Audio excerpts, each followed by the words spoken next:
Come on, Ye Spurs.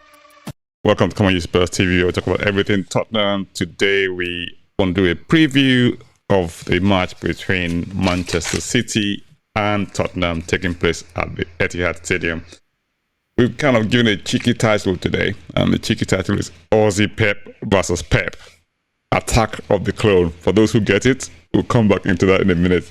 With me to do that, it will be Chuma. Chuma, how are you? I'm fantastically good. To my Man City brethren, this is that special time of year. 3-point Etihad. No disrespect. But before we start, just a little housekeeping. If you're watching us for the very first time, welcome to Come on, Ye Spurs TV. You can subscribe. You can click on the notification bell to let you know anytime we're releasing content. You can like and share. And please, we encourage you to comment. Tell us things you'd like to see on the channel, things you'd like us to discuss on matters Spurs and matters Premier League or football in general. As always, come on, Ye Spurs. Thank you so much, Chuma. Yes, so back to the nitty-gritty. We just come off a run of 3 defeats. I mean, 3 losses on the trot is huge. I mean, from a Tottenham perspective, right? However, people point to plenty of mitigating circumstances. We have maybe lost a few key players. We lost them to suspension, injuries, and that's a bit of what you might call lack of depth in the squad. Now, does that really tell the whole story? I mean, if we're being honest, because I've looked at the last 3 matches, right? And with the benefit of hindsight, if the scores had gone the other direction, would this have been the way people analyze or conclude about how handball is spanning out? Because for me, I just thought that we had a very good chance of winning all those 3 matches, you know, if things had gone right. And the way football is, it's 5 matches, isn't it? I mean, I know it's ifs and buts, but I mean, hey, that's why we analyze football, isn't it? So let's hear from you, Chuma. Yeah, you know, you just said the right words. Fine margins, and one of the things I would say about that is basically we were slipping back into Conte ball, sideways, backwards, and Ange nipped that in the bud. It's the equivalent of literally cutting an infection by dropping Dyer and Højbjerg to send a message that, look, I will not tolerate backwards and sideways passing. I want intent. I want bravery on the ball. And the Wolves match apart, I think everything you said about us winning those games, I think it was that holds true. We could have won all those other games. The Wolves game, no, because I felt we gave them the opportunity. We still created a few chances, but not as much as we had in those other games. And I think the Aston Villa one is really hard to take because, you know, even though we played well over the 2 halves, that first half was blistering. It was probably the best football we've played on that Ange. And that's saying a lot. You and I have been through preseason. We've been through the start of the season. And this is without Maddison. Unfortunately, Bentancur got injured. That's another story. Without Bissouma, you know, without the core, Van de Ven, Romero. These are like the core players that supposedly are the reason we played well. But we had a makeshift back 4 made up of 4 fullbacks. Ladies and gentlemen, 4 fullbacks. Porro, Davies, Emerson, and Udogie. 4 fullbacks made up our back 4. And we pressed and harried Aston Villa. And it's just, like you said, it's a fine margin. And these are the things about the Premier League that are just very hard to take. But when it comes in your favor, it's always good.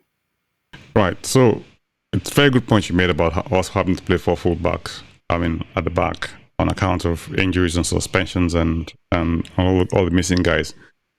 Now, from a club management perspective, some people may point fingers at the management and say, why didn't we buy or have more fullbacks, or sorry, more centre halves to provide cover, and at that have quality centre backs, if you like, to come in as cover? Because I mean, it's not rocket science to know that you're probably going to have injuries over the course of the season, right? At the same time, you also have what I call a bit of a crisis in the sense of the number of injuries and the timing of them coming together. You normally don't have them coming together like this as they come in our own case. So what would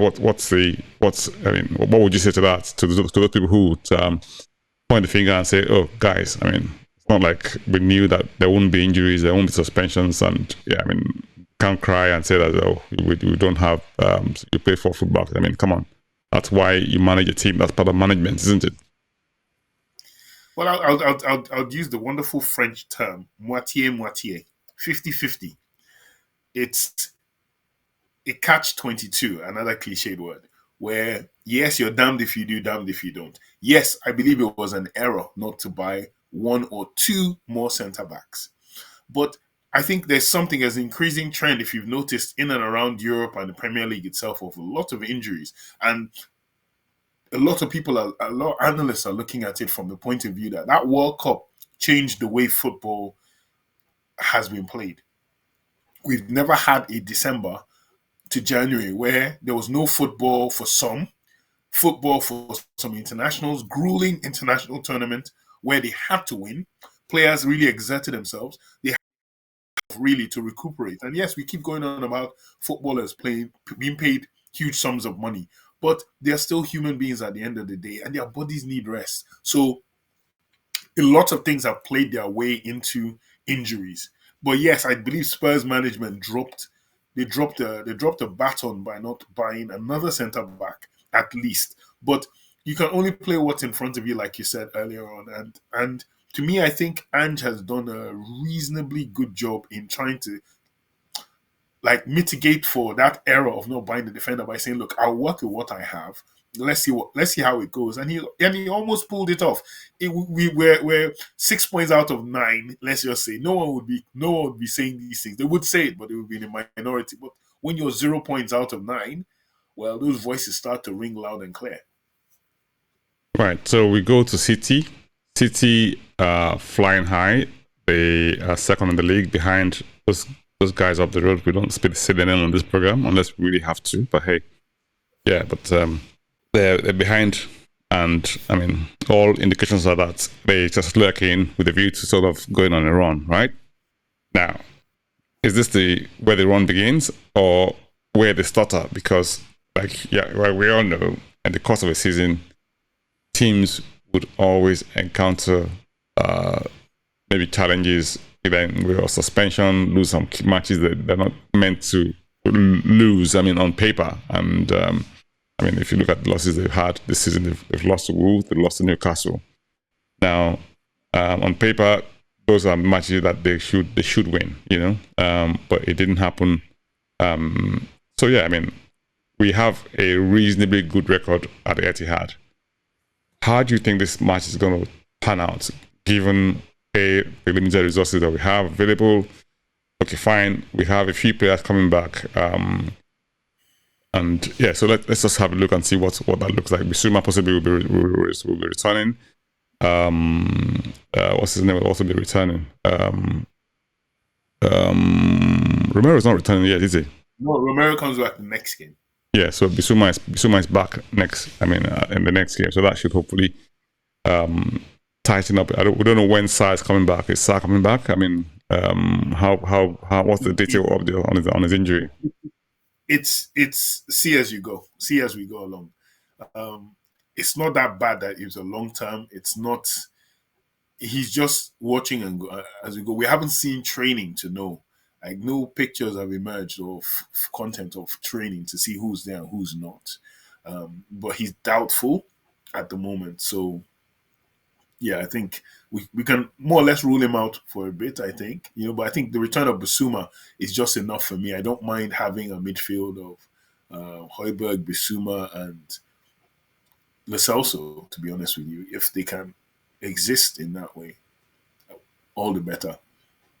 So, from a tactical perspective, right? So, you have City who are attack, and they press like crazy as well, and they've got a deadly striker in Erling Haaland.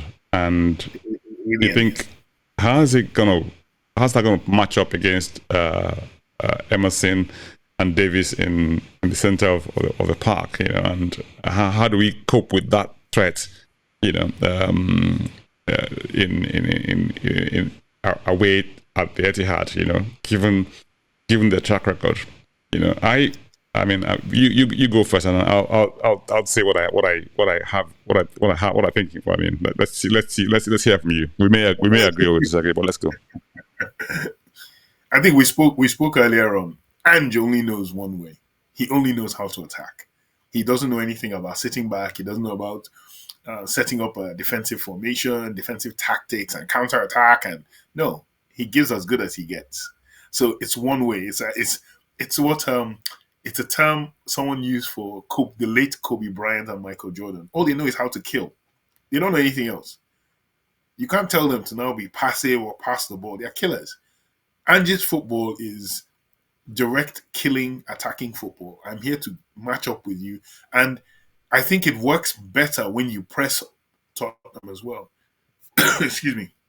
Because if you press Tottenham and they manage to break your press through passing, triangle passing, they just go directly into you. Someone like Son who's been a terror to them as well. So I look at it as in, yes, Man City, they have problems all over the pitch, as in terms of they pose problems everywhere. However, the two games you spoke about that they lost were to teams that actually went for them at certain points in the game. Spurs will always try and go for you. And well, we'll see. It will be an exciting game. I think it will be a high-scoring game. Hopefully, high-scoring for Spurs more than City. But yeah, it's like we've never had a boring game at the Etihad, you know, and we've come up trumps quite a few times there. So let's see what happens. Long may it continue. Yeah, I mean, it's interesting you say that. So, and I mean, I was saying to you off air that look, most teams that go to the Etihad, they sit back and City have to attack them, and of course they end up losing, right? And but I haven't really seen any team that's sort of actually gone at them, apart from, I mean, like you said earlier, on Wolves, you know, in their match, and you know, come off tops. And like he also said, I mean, if we go for it, I mean, I think we have this expression in pidgin English, right? All die and die, right? As in, you know, and what it essentially means is that, look, I mean, if you know the chances are that you're probably going to end up losing, I mean, you go out fighting. You don't lay down and say, oh, come, you know, I'm going to die anyway, you know. But hey, that's what you do, and you go out fighting. And that's what we did in the Chelsea game. He almost came off, you know. It comes up this time. I don't think Tottenham fear any team. That's what I was just saying. We don't respect teams in terms of saying you've got pedigree, or we'll sit back, and doesn't do that. He goes, you know, and people have said, or maybe level some criticism at him and say that, look, we're not playing St. Mirren here. We're not playing Arbroath or, you know, or Dundee United. These are top teams in the Premier League. You can't adopt the same approach across the board. But for me, it has worked so far. I mean, okay, we lost a few games, but if you look at those games and be you know, they were like fine margin games of us losing. It wasn't like, oh, we lost by, you know, because we were battered because the system didn't work, or, you know, it's just those little fine margins that didn't go in our favor. And over the course of the season, if you keep applying those same principles, my strong belief is that we will come out tops, because I don't see us being ranked. Honestly, I mean, maybe I'm, you know, the eternal optimist, as we always say, you know, hey. Don't say that word. Don't say that word. Optimus Prime. I know, right? Yeah, but the thing is, looking at the media, reading through stuff and everything, and the content that's being brought out, it's kind of like trying to say Ange is a bit of a naive idealist. That he's someone who just thinks that philosophies, you know, I saw a comment from a guy, I read a lot of his stuff. I like some stuff here. Stan Collymore. Stan Collymore was like praising Spurs, but at the same time, damning us with faint praise. That, oh, you guys play wonderful attacking football, but you have to be realistic in the Premier League. And I said, no, realism is dead. They're only saying a lot of these things because it's Ange Postecoglou, a Greek Australian who has managed everywhere but England and Europe till he came to Scotland. And then he won Scotland, but hey, we don't respect Scotland. Because if you look at Jurgen Klopp and you look at Pep Guardiola, You look at any of the top managers in the Premier League, when they came to their clubs, all they were trying to do was instill their methods and philosophies and ideology in terms of football tactics into their squads. And they made the guys play the same way. Marcelo Bielsa, another one, you know, and all they were trying to do was to get the guys to buy in and then play a certain way. And Ange is not doing anything different from these quote unquote great managers. But it's because it's Ange and it's because it's Tottenham Hotspur to a lesser extent as well. How dare you? Roy Keane, another person I really love and I really admire some of the stuff he says. You know, he comes out to say it's a bit arrogant. It's not arrogance. It's because it's Ange. When Pep Guardiola arrived at Man City were already playing a sort of they play continental football, having been grounded in Mancini and Pellegrini. But he came here and said, no, I'm going positional. And he had a squad that didn't match up to what he wanted, but they played the way he did, and he came fourth. Didn't win a trophy first year. But the second year, he started getting his pieces together. But by that time, he had embedded his philosophy into the club, every stage of the club. And Ange Postecoglou is doing exactly the same thing. We all anticipated that there would be losses, but I love what he keeps saying. That look, watching these boys still do what I want, they're doing it naturally without me forcing them, because they now believe that this thing is my way and I'm not going to change. So we're going to be in it fully. To watch that is just a very, very beautiful thing. I think you and I spoke of it. There's a passage of play, one touch football on the sideline. Højbjerg, Brian Hill, and then they just released Son. But that delay, that microsecond delay by Højbjerg made Son go offside. However, however, you're looking at Madison would have done that one touch. It would have been a one-touch pass. But you learn. And we were refining and we're getting better. Yes, we're going to take some losses. But in this particular game, I don't believe Ange is setting up to lose. I think he's going there to win. And as crazy as that sounds to anyone else, you know, Ange Postecoglou does not set up to lose. He goes to every game trying to win. It's a managerial cliche. But the only other person I've ever seen in a press conference say it in as convincing a fashion, and you and I you'd love this, is Tiger Woods. Every time you see Tiger Woods in an interview, Tiger, what are your chances at this tournament? I'm here to win it. Exactly. And you look at this guy. You've been injured for nine months. You've been away from it. I'm here to win it. And Absolutely. He's not saying it with any.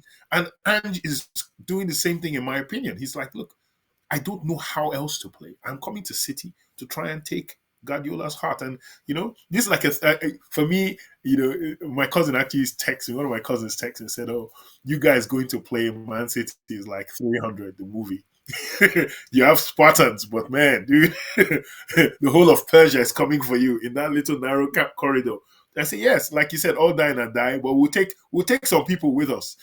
You know, so let's see.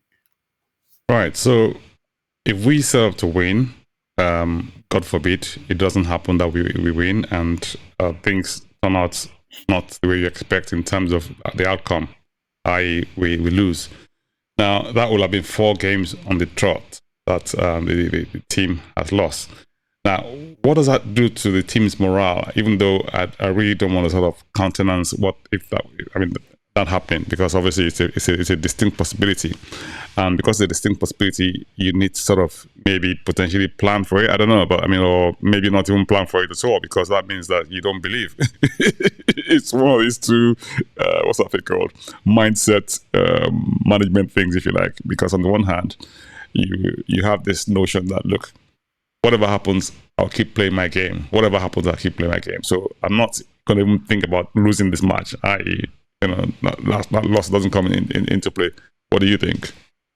Well, you know, usually at Premier League, 3 games in a row, your fans are already losing their minds. But I think the real question is, it's how did you lose? That's a wonderful question to ask. How did you lose? Did you lose by holding your hands up to your face and just getting, or did you have a goal?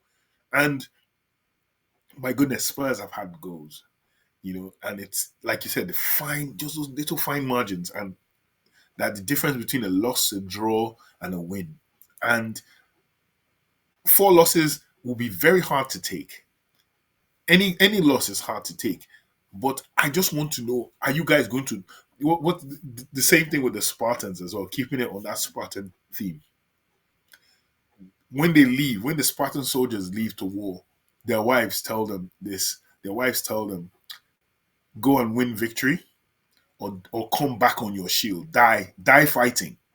And I think that's literally Ange Ball. The way I've seen it is, we will die fighting till the very last minute, injury time, whatever. We're still going to be going for you. We're still going to be coming for you. And come what may, it's Man City. It's Pep Guardiola. The man is a modern master of football. He's changed his side so many times. We even had Manuel Akanji inverting into midfield. I was like, wow, this guy's, yeah. I said, you're joining this, what's the word, Western Europeans, the way they pronounce Akonji. It's not Akanji, it's Akonji. My apologies. And that's okay. My apologies. But yeah, it's to see what he's doing. It's not to underrate Pep. Pep is the greatest. Pep is this thing, But once in a while, his clones, as we, copying Pep mate. Once in a while, they do come and take him out, So we've seen it done. We've seen Chelsea as well in the last couple of games. Chelsea against Man City was a very interesting game. That was a game that you would not really think that Chelsea would. I thought Chelsea would get steamrolled, really. But Pochettino's way, according to Pep Guardiola, is his teams come for you. His teams don't allow you settle. And I think Ange is similar in that sense. His teams don't allow you settle. So it'll be a very interesting game. Very interesting game. And yeah, I see a positive result for Tottenham.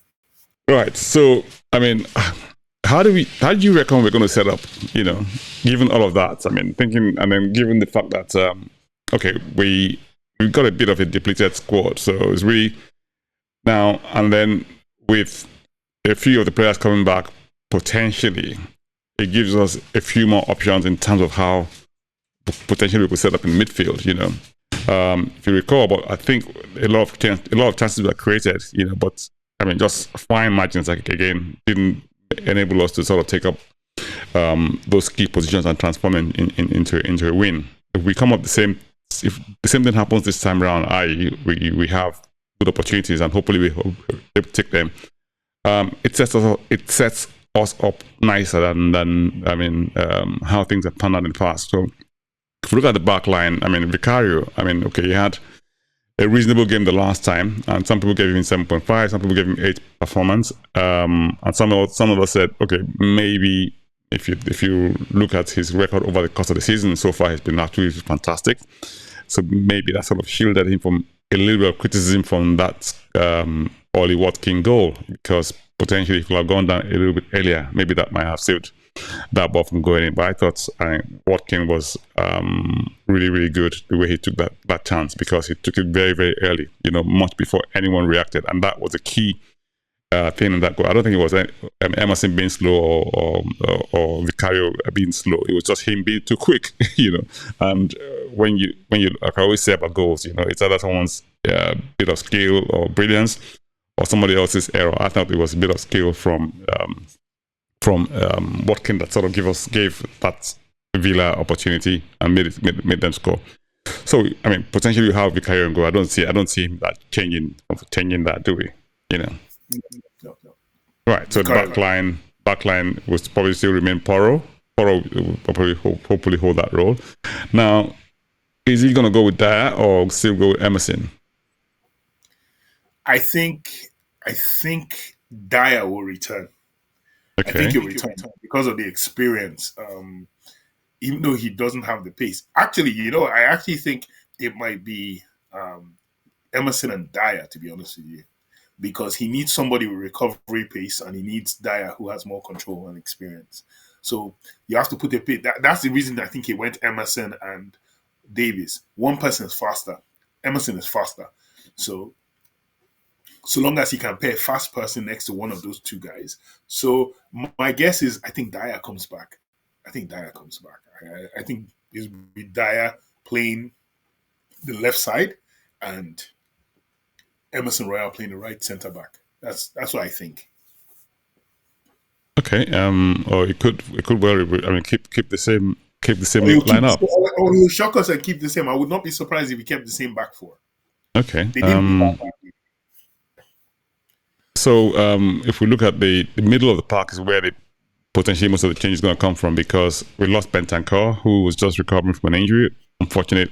I don't want to say bad words about Matt Cash on this program, but not complimentary at all. I mean, I'm not going to dwell too much on it, but it was very, very poor, very, very poor.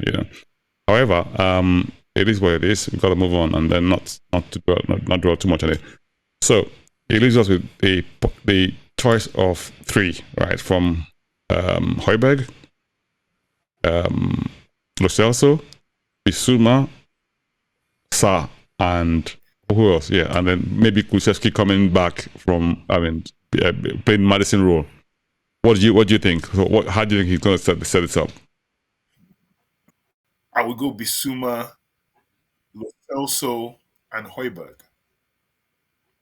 So I would have Højbjerg alternating with Bissouma, allowing Bissouma run sometimes, or Højbjerg. Højbjerg's passing is very good, especially against a team like City. He can hustle and he can pass very well if he's given time. Lo Celso, because Lo Celso controls everything, and he can do a Madison, but for a more creative standpoint, as opposed to bursting with the ball and carrying the ball.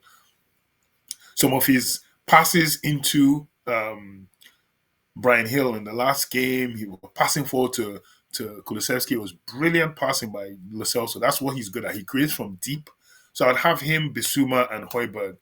That's what I think it will be. However, he could still stick to making it more creative. But I think there'll be so many gaps on that left side of City's defense, because the left centre back, Vadio, he keeps going forward. So if you can exploit that space, in my opinion, I think Kulusevski will be better off on the right wing. So I'm going Bissouma, Højbjerg, and Lo Celso. It's difficult to disagree with that. I mean, I think that probably it may well go Bissouma, Bissouma, Lo Celso, and Sa, if Sa is fit. We'll see how that goes. All right. So up front, what do you think is going to happen? I would go Brennan Johnson left, Son striker or centre forward, and then Kulusevski on the right. So yeah, Brennan Johnson, Son, Kulusevski. That's my front three. What you might call the traditional front three, if you like, what we have now from our resources. The pace. So all it is about City is City are also going to be playing a high line the same way Spurs do, but City are going to be trying to pass through. Spurs can go diagonal. You can play long ball over the top, so long as attacking. And you have someone like Brennan Johnson who can run inside. It could be very good for him, and especially if they are inverting as well. And if they're inverting their right back, Brennan Johnson against Kyle Walker will be very interesting in my opinion. That's interesting. So, well, let's see how that goes. I mean, we have we would go regular 4-3-3, and then of course the inverting Udogie and everyone, doing their stuff as usual, right? Yeah.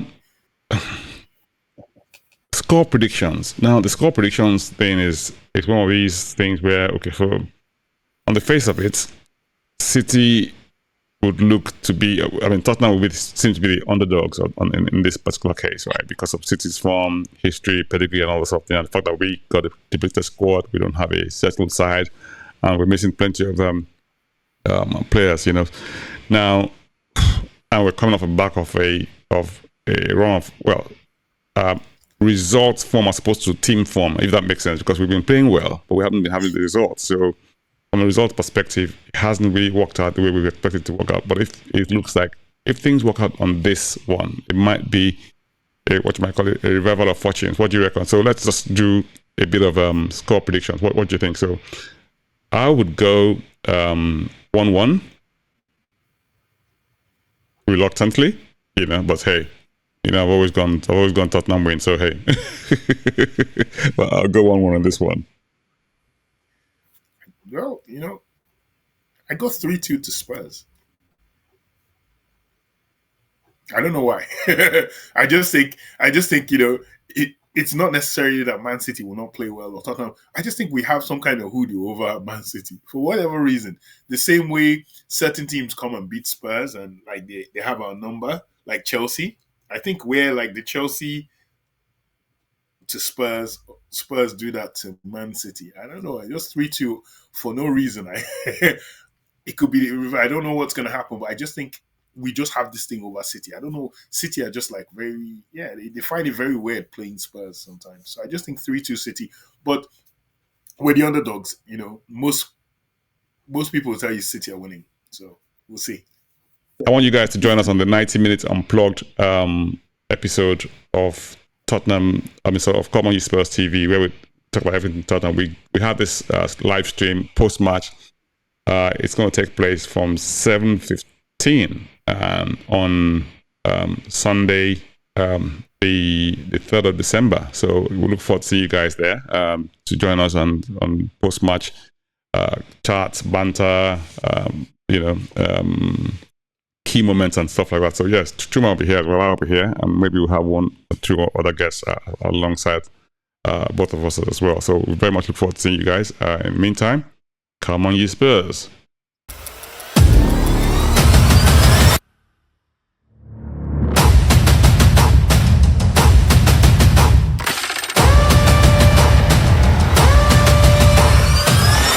Come on, Ye Spurs.